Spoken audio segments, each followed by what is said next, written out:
everyone, and welcome to Journey with the Kellers. My name is Amanda Keller, and today we are back in the Keller kitchen. Today we are going to be making the next cookie from the 100 Cookies recipe book. So today's cookie is thin and crispy double chocolate cookies. Sounds good, but double chocolate may be a problem for me. Might be sending these to work with my husband. But anyways, okay. So the first thing that you're going to need to do is you're supposed to adjust your rack in your oven so that it's in the middle. And then you want to take 3 sheet pans is what it says to use. I only have 2, so I just did 2 sheet pans. Put aluminum foil in the bottom of them with the dull side up, okay? And then you're going to go ahead and preheat your oven to 350 degrees. So I'm going to do that now. Okay. So while that's warming up. Okay, so what you're going to do is you're going to take, first steps, you're going to take a small bowl and you are going to add to this small bowl 1 3/4 cups of flour. Okay, so 1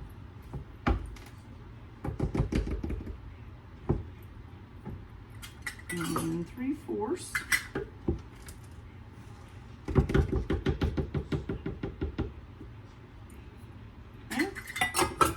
And then you're also going to need a 1/3 cup of Dutch processed cocoa powder. We don't have that locally, and I looked and it said as long as you're not using more than a 1/2 cup, you should be okay with just using regular. If you want to know the difference between Dutch processed cocoa powder and natural cocoa powder, which is what this is, Dutch processed cocoa powder has more fat in it, so it's a little bit more moist. So it basically helps your cakes to not be like dry and stuff if you're doing like a chocolate cake or chocolate cookies or things like that. But since we don't have that locally, I'm just going to use regular cocoa powder and hope for the best. Now, if you can find some Dutch processed cocoa powder, please feel free to use it. So we need a 1/3 cup of that. Then you need 1 teaspoon of salt.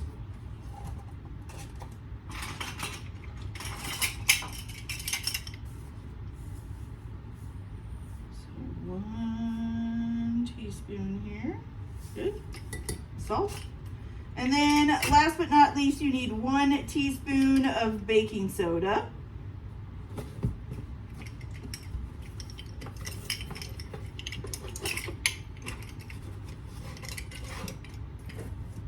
Oops.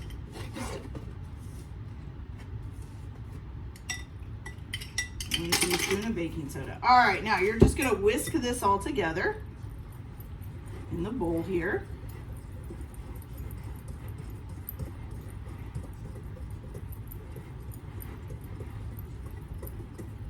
Make sure you get it all nice and mixed up. Especially you want like the baking soda and the salt to be kind of mixed in with everything. Okay. There we go.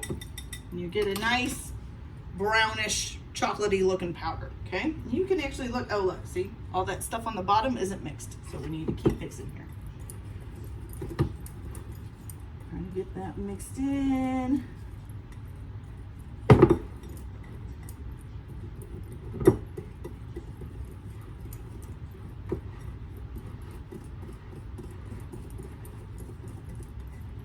How are we doing? A little bit better, almost there.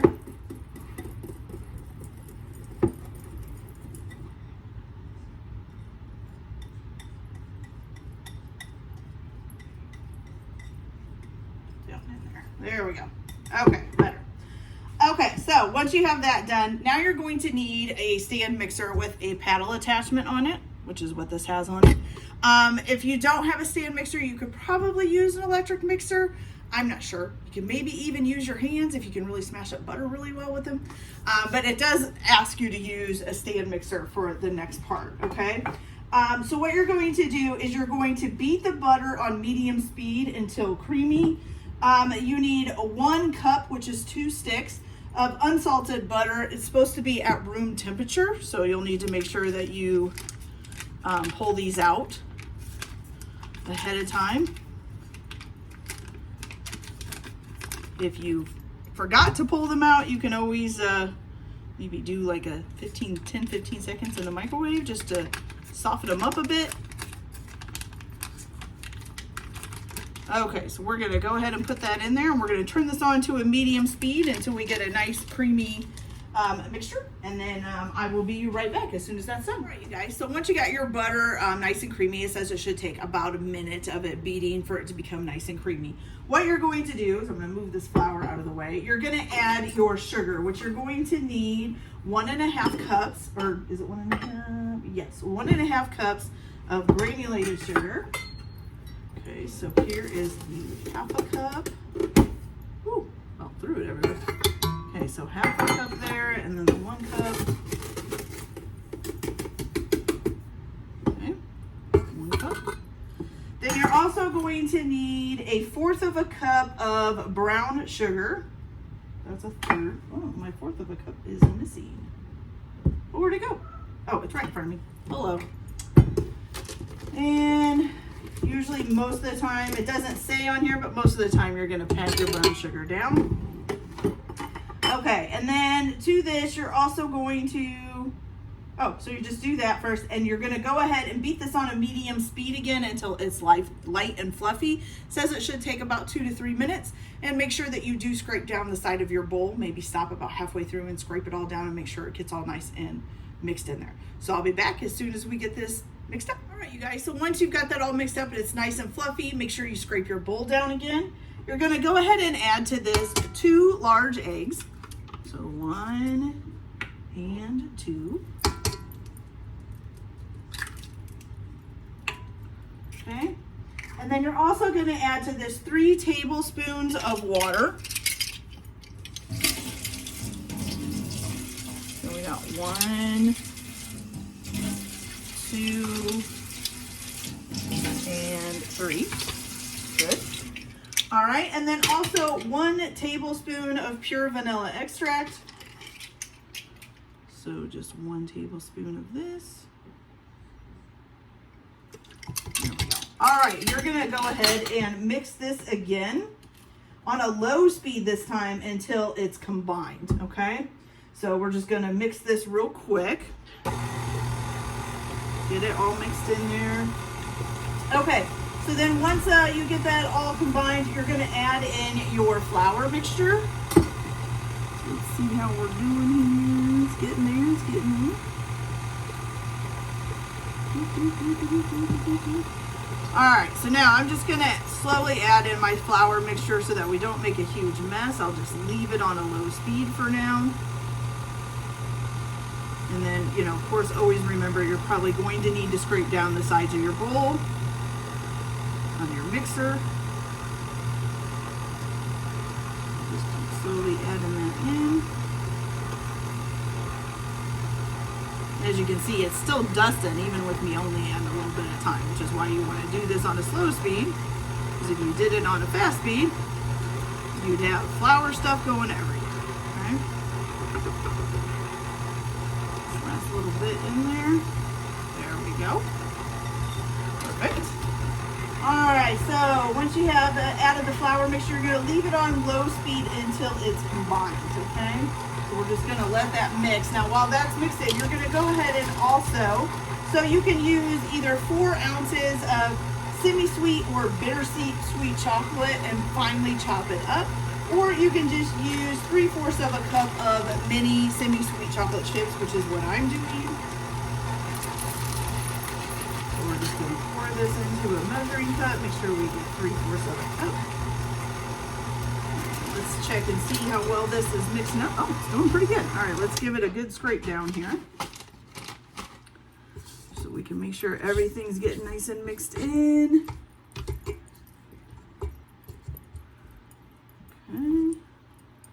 Got some flour up here on top of the paddle, so we'll make sure that gets mixed in. Just scrape everything down real good. Okay. Now let's turn that back on. Make sure I didn't get any chocolate on the floor. We don't want the puppy getting hold of that. Okay, so now you're going to add the chocolate in and mix the batter on a low speed. Kind of hear it chunking around in there.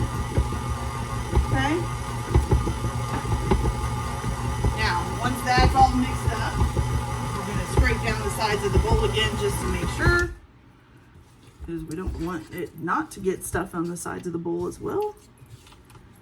Make sure everything's getting some chocolate chips in it. Okay. Turn that back on. I actually have a couple of chocolate chips that escaped. I'm just going to pick those up and toss them in there.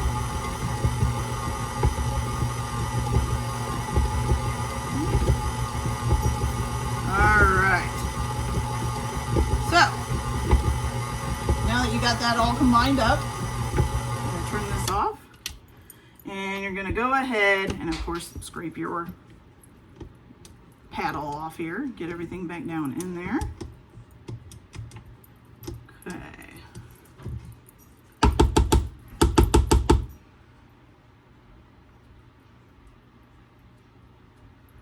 Okay, so here's the next part. So you're going to take this off of the stand mixer. You're going to use your spatula. Oops, I set it on something. And make sure that everything is nice and mixed up. So go down into the bottom, make sure that's all mixed up. Okay. Of course, by this time, your oven should be preheated to 350 degrees. Okay, we're going to take this off. Scrape it down a little bit better if we can. There we go. All right, let me wash my hands real quick.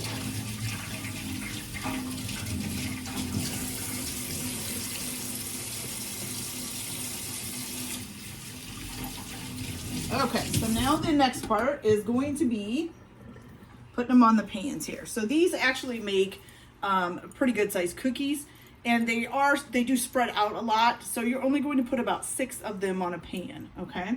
So basically what it says is you're going to take your 2 pans that you set aside here.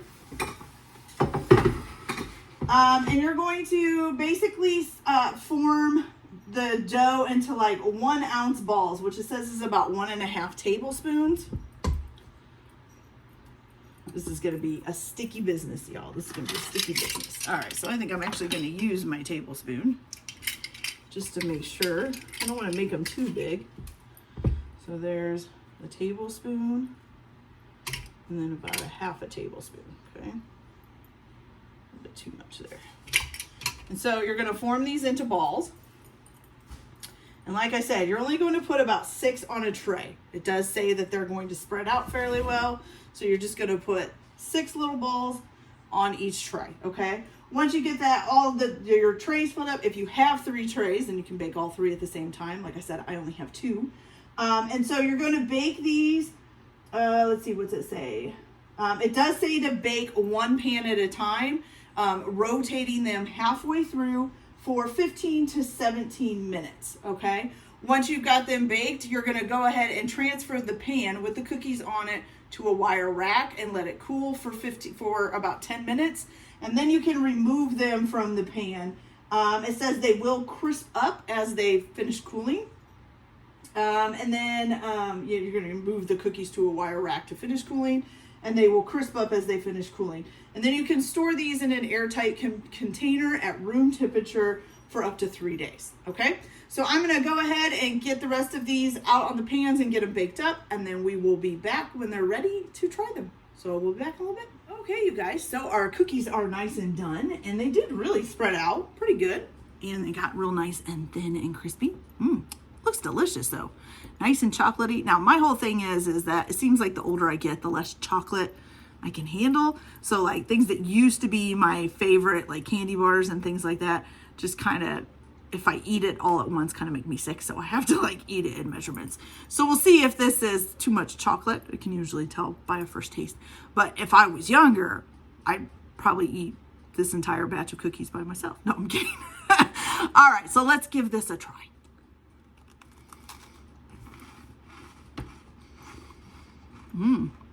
It's very crispy. It's actually not as chocolatey as I thought it would be. Maybe because it's so thin, it's not quite that big thing of chocolate all at one time. It's actually really good. It tastes a lot like a regular chocolate chip with maybe a little bit more chocolate in it. So that's really cool. Okay, so I would say this is actually a pretty good now. It's still I don't think I could eat too many of them at one time because of the chocolate in them. Like I said, it kind of upset my stomach now that I'm older. But yeah, it's a really good cookie. All right, you guys, so that's it for this video today. I hope you guys enjoyed it. Like and subscribe if you like, or don't if you don't, whatever you feel like. Everybody have a good day. Enjoy your cooking. Keep your kitchen messy. This recipe is definitely one to do it with. And we'll see you later. Bye.